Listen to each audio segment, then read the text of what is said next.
ஆயிட்டு ஒரு டயர் வந்து வெடிச்சிருச்சுங்க. அதனால நாங்க வீட்லயே ட்ரம் போட்டு அதை தண்ணி ஊத்தி கழிச்சிட்டு இருக்கோங்க. சின்னஞ்சிறு கூட்டுக்குள்ள சொர்க்கம் இருக்கு. அட சின்ன சின்ன அன்பில் தானே ஜீவன் இன்னும் இருக்கு. வட்டாம்பூச்சி கூட்டத்துக்கு வட்டாயதுக்கு அடபாசம் மட்டும் போதும் கண்ணே, காசு வேணும் என்னத்துக்கு.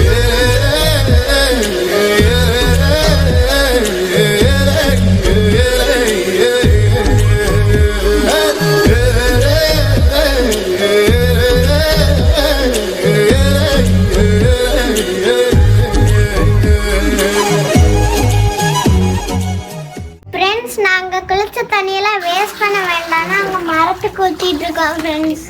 No வேஸ்டேஜ்ங்க friends. நாங்க சில்லுண்டு குளிச்சதுக்கு